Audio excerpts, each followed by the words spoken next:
Hey, Ursula here. We're going to talk a little bit today about bed prep so that we can grow food. And one of the things that's happened this year is the prices of soil, of peat moss, and basically any garden amendment have gone up tremendously. So what's a person to do? Well, my recommendation is start with one bed at a time. Now, I started looking over my garden, and I have close to 11 beds. If you think about the number of bags of soil that would need to be added. And let me show you what I mean about that. All right, this is a cinder block garden.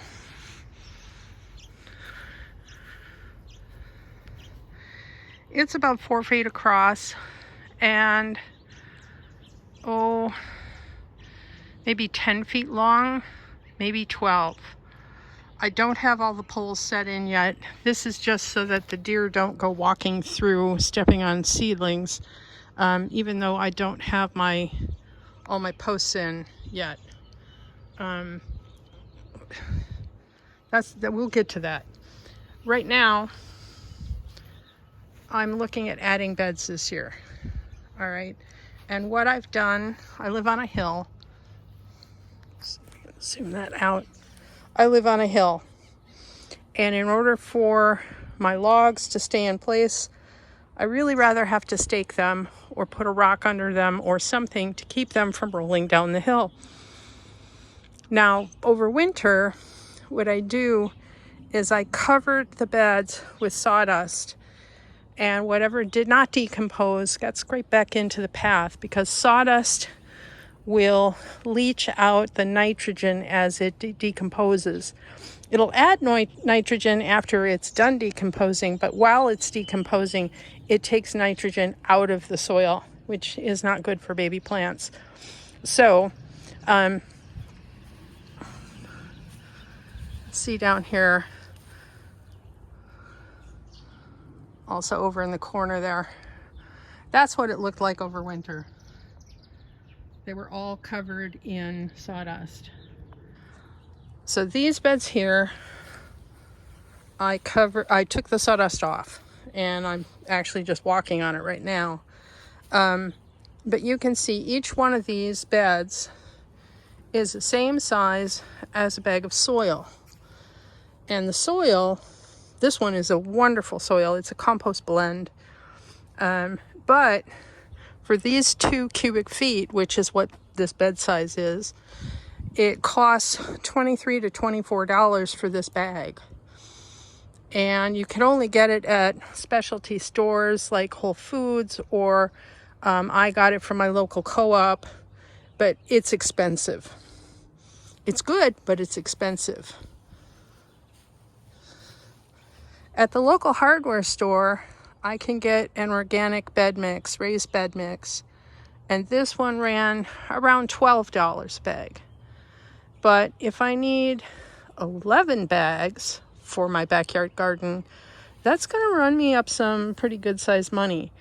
And it can't be used just straight up. It has to have coconut coir or peat moss added to it to help loosen it so it doesn't compact. I mean, you can grow straight out of it, but eventually the soil starts to compact. So if you mix it with something like a perlite, peat moss, or the more organic way of doing it using coconut coir, that's better overall. Peat moss is very hard on the environment. And coming out of Canada, I'm told by the local hardware store that the price of shipping tripled. So they can't offer it at a reasonable price anymore at all. I think for a big bag of it, it ran around $32 this year. And that's just not something most people can afford if they have a large yard or a large garden. So I recommend starting with doing one bed at a time. I mixed in coconut coir with this bed, and I'm not getting paid by any of these companies, but I used coconut coir. It came in block form.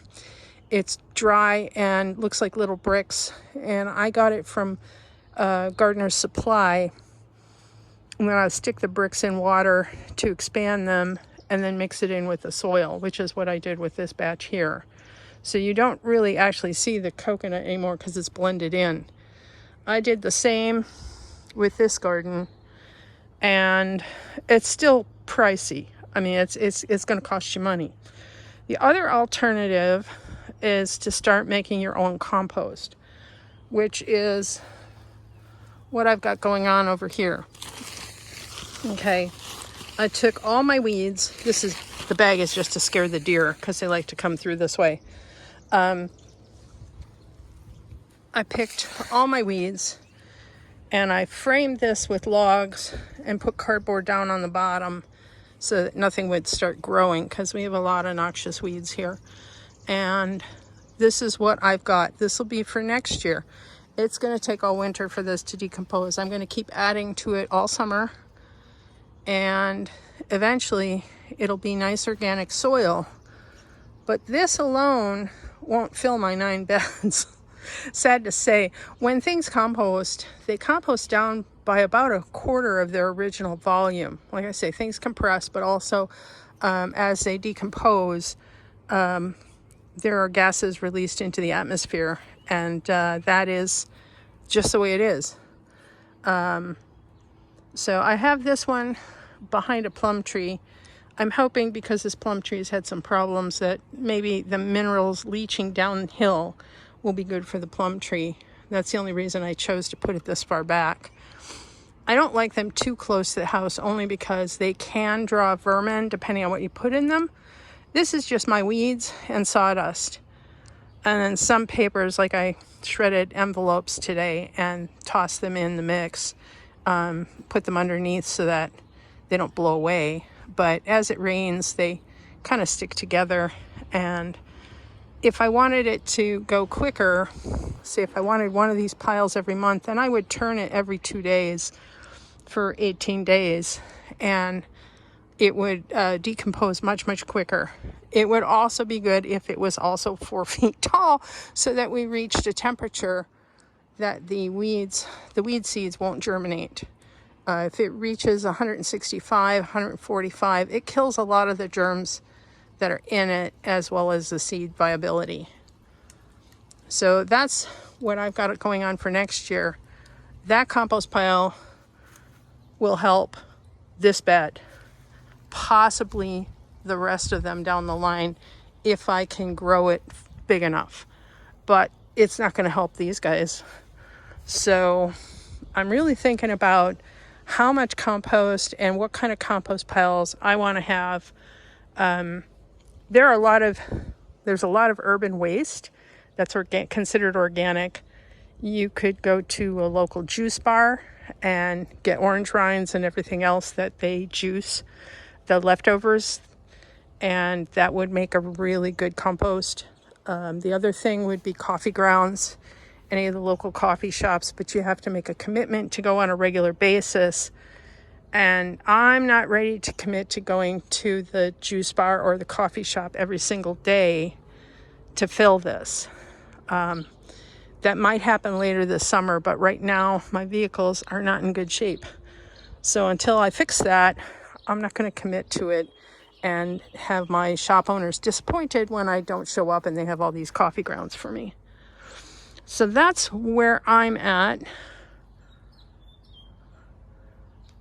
There is such a big price difference, I will say that. As far as my traffic jam in the grow room goes,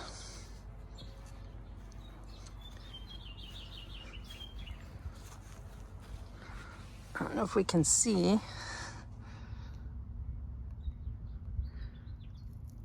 In this bed, I have carrots coming up.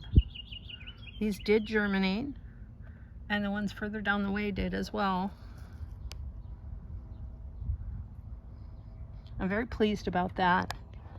Now, it is said, and I'm not a scientist, but from all the literature online for decades, planting onions with carrots keeps away whitefly, which apparently is a pest that carrots are prone to. I've never had whitefly, but then I've never been able to grow carrots before I started adding coconut coir to my mix.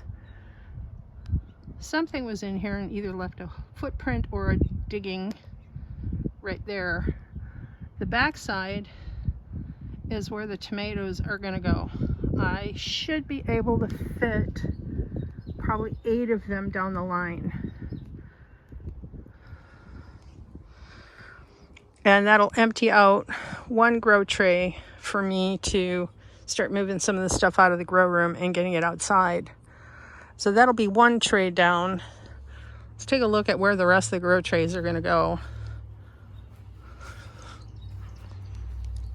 This was supposed to be the meadow this year, and for whatever reason, this plum tree decided to grow over the top.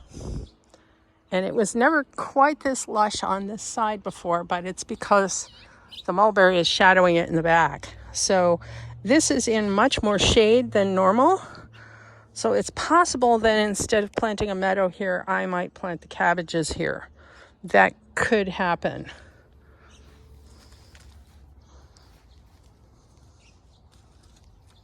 We're still going to wait until after frost date to plant the eggplant. They came out today, so in about 10 days they should be ready to be planted, and they're going in this section right here.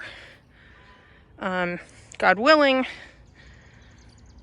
I need to change out the posts on these to 6-footers so that they go up high enough to block the deer from hopping over the fence. Because right now the deer have been coming right through this section. There's been a number of hoof prints through here.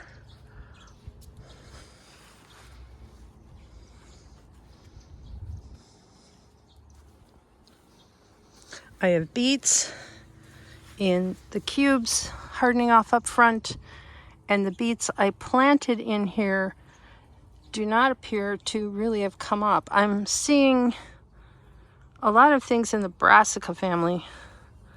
That's a tomato. See, that's not a beet. That is not a beet. The heart-shaped leaves you see here, those are in the brassica family, probably a radish or possibly a wild mustard. It's hard to say what went to seed. This is a sunflower that the squirrel planted. This is a potato from last year. Or possibly something the squirrel planted. I found some potatoes in some very interesting places. So, I see a few beets. That's a beet. But everywhere where you can see squirrel or hoof prints, I think we can pop in a cube of beets. And we're going to get a good rain tonight, so it should soak them in. No idea. We have a lot of things going to seed right now. I have a Siberian elm going to seed, and I've been finding the seeds everywhere. These are my overflow onions. They're in here as well. So this being in the shade, see this. This is a chokecherry. At least I think it is. I didn't plant it, the squirrels did, or the birds. There used to be, if you can see behind here, there was a humongous ancient buckeye. And it is nice to have the white blooms here because they're reminiscent of the buckeye that used to be here. It may regrow. When they cut it, some of the shoots on the bottom did start to regrow, but it's not on my side of the yard, it's on the other side of the fence. So this one has a good head start. Potatoes are hanging out right now. Some of them down here. Some of them further up. And another bag of soil has to go in this section here. This is going to be beans once the claytonia dies off. The claytonia will go to seed and die back. And then I can plant my summer beans in here. That's the goal anyway. Underneath here, I planted radishes. They're not ready yet, but you can see that's a radish.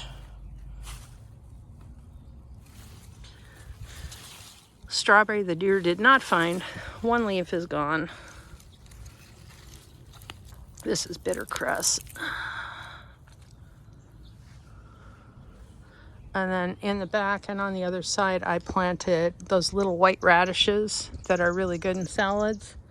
They're sweet, they're not sulfury.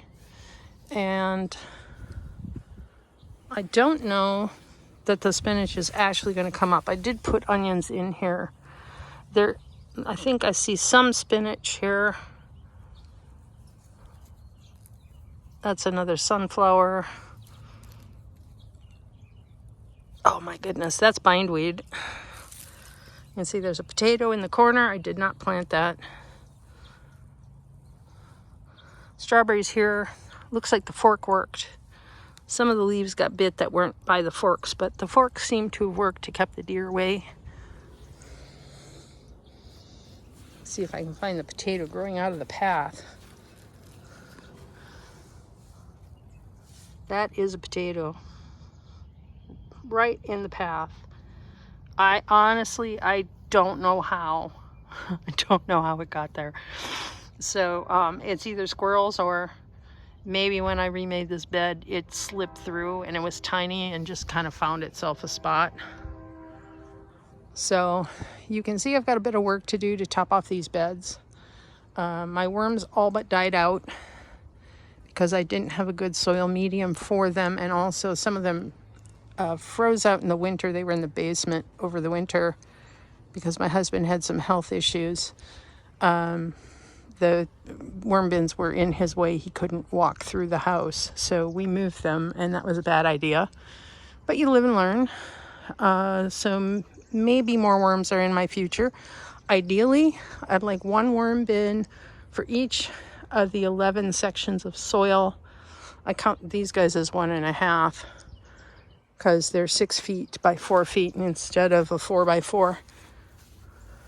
It fits here. That's why we're utilizing the space as best we can. So 11 bins would be lovely. Right now I have 1. So there you have it. That's today's episode, talking about bed preparation and the cost of soil. Take care, everybody. Happy gardening.